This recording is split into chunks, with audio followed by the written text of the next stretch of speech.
Juste un grand remerciement aux personnes qui nous donnent de l'eau chaque semaine. Merci beaucoup.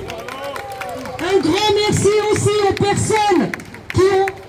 Merci. Merci beaucoup, c'est pour donner de la force et des vitamines. Un grand merci aussi à toutes les personnes la semaine dernière qui ont apporté des gâteaux, qui ont apporté du thé à la menthe, qui ont permis qu'on récolte un petit peu de sous-sous pour aller dénoncer la guerre à Paris. Merci. Je suis devant. Il est dans une poussette. Il faut qu'on s'en occupe bien. Bonjour à toutes et à tous. Je vais parler au nom de Varois pour la paix et la justice en Méditerranée, qu'on appelle aussi VPJM pour aller plus court, pour faire plus court. En Israël, des centaines de lycéens et lycéennes ont refusé de faire leur rentrée le 1er septembre. Ils ont manifesté, brûlé des bureaux, crié qu'ils n'apprendraient pas, alors que le gouvernement ne faisait pas ce qu'il faut pour qu'il y ait un cessez-le-feu et le retour des otages. Ils réfléchissent à leur avenir proche et se disent qu'à leur âge, ils vont très rapidement être concernés par l'engagement dans l'armée, les tests, les choix professionnels militaires ou non, les périodes de réserve, etc. Beaucoup n'en peuvent plus. Plusieurs jeunes qui se sont déclarés refusniks, c'est-à-dire refusant de servir dans l'armée, sont maintenant incarcérés. Beaucoup d'autres osent briser le tabou et parlent de leur volonté de s'opposer et de s'exprimer. On peut lire le témoignage du premier refusnik dans la revue Politis de la semaine du 28 août dernier. Il a eu 18 ans en 2023. Il a été le premier à refuser de faire son service militaire après l'attaque du 7 octobre. Il a été emprisonné 6 mois pour trahison, puis exempté en juillet 2024. Voici ce qu'il dit. Ma décision est intervenue bien avant le 7 octobre 2023. Lorsque j'ai pris connaissance des politiques de notre gouvernement et de notre politique dans les territoires occupés. J'ai compris que l'occupation non seulement existe, mais est activement entretenue chaque jour. Une occupation illégale en Cisjordanie et à Gaza. J'ai compris que l'existence même d'un État suprémaciste devait se faire au prix d'un effacement continu de la culture, de l'identité et du peuple palestinien. Je ne pouvais pas servir dans cette armée d'occupation. Il continue. En tant que citoyen israélien, j'avais le choix de m'engager ou de refuser. Et c'est le choix le plus important que l'on puisse faire. Et même quelqu'un qui est entré dans l'armée a toujours le choix de refuser.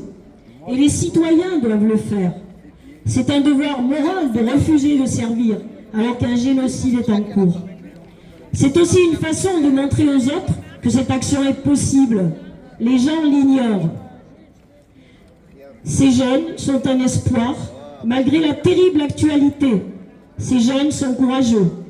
Ils et elles reprennent le flambeau de ces historiens et enseignants juifs qui ont découvert les archives de l'État israélien dans les années 80 et qui ont compris que l'histoire de la création de l'État d'Israël en 1948 n'était pas celle qui était racontée et apprise dans tout le pays depuis leur petite enfance.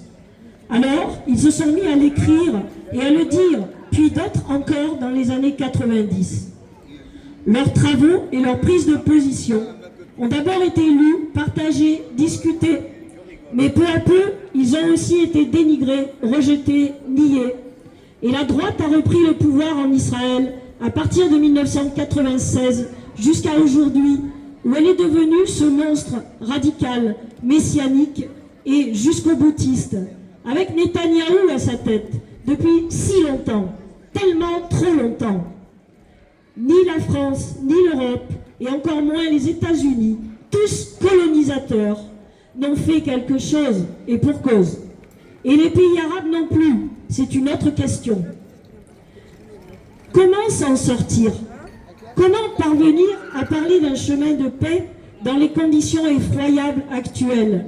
À Gaza d'abord bien sûr, mais aussi dans toute la Palestine occupée et dans les villes où vivent les Palestiniens d'Israël. La reconnaissance d'un État palestinien, oui, peut-être, mais dans quelles conditions ?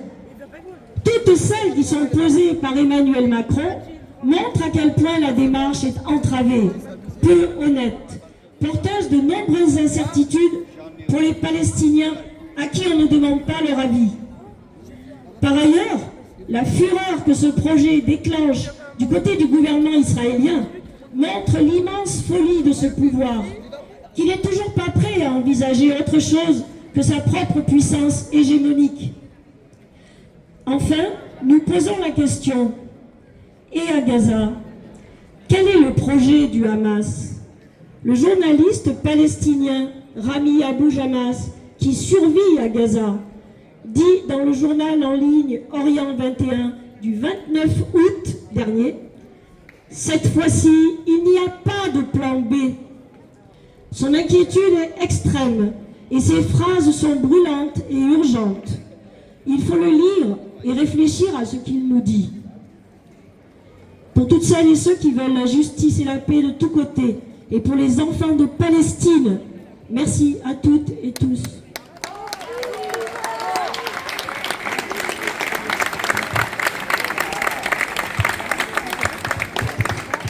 Je tiens juste à préciser, s'il y a des personnes qui pensent que nos manifestations sont tendancieuses, je tiens à préciser que dans ce groupe, dans chaque semaine depuis 22 mois, il y a des gens de toutes les confessions, musulmanes, chrétiennes, juives, et il y a même des gens qui ne croient en rien, qui sont athées. C'est pas ce qui nous intéresse. On n'a jamais demandé à qui que ce soit d'où ils venaient, de tous les âges. Il y a tous les âges, toutes les professions.